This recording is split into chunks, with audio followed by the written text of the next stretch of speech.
ব্যারাকপুরের সার্বিক আইনশৃঙ্খলার অবনতির প্রতিবাদে 29 জানুয়ারি 2024 সোমবার দুপুর 12টায় ব্যারাকপুর সিপি অফিস ঘেরাও কর্মসূচির ডাক দেওয়া হয়েছিল ব্যারাকপুর রেলওয়ে স্টেশনের সামনে।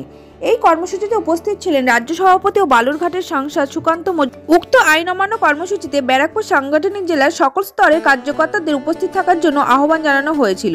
ব্যারাকপুর রেল স্টেশনের সামনে প্রচুর বিজেপি কর্মীদের ঢল নেমেছিল। পুলিশ বিজেপি কর্মীদের বাধা দিতে জল কামান, কাঁদানি গ্যাস, লাঠিচার্জ করেন। সেখানে মারধর, ইটপাটকেল ছোড়াছুড়িতে প্রচুর মানুষ আহত হয়েছেন।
এমনকি অ্যাম্বুলেন্স ঢুকতে দিচ্ছে না, পা ভেঙে গেছে আমাদের মহিলা কর্মী। এত মহিলাদেরকে মারলো দাদা, পুলিশ মেরেছে। আপনি ওকে হ্যান্ডেল করা হয়েছে? আপনাকে একদম আমাকে চেষ্টা করা হয়েছে, ফেল মেরেছে আমার দিকে, ফেল মেরেছে আমাকে। আমরা একটা সিভির কাছে গিয়ে চা খেতে যাইনি। সুকান্ত দা মহিলা কর্মীরা আহত হয়েছে। সুকান্ত দা মহিলা কর্মীরাও আহত হয়েছে, তো মহিলা কর্মীরাও তো আহত হয়েছে।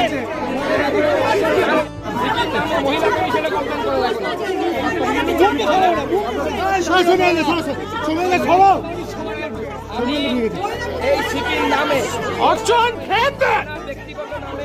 একটা ফ্রেন্ড দিতে পারছিস না কিছু।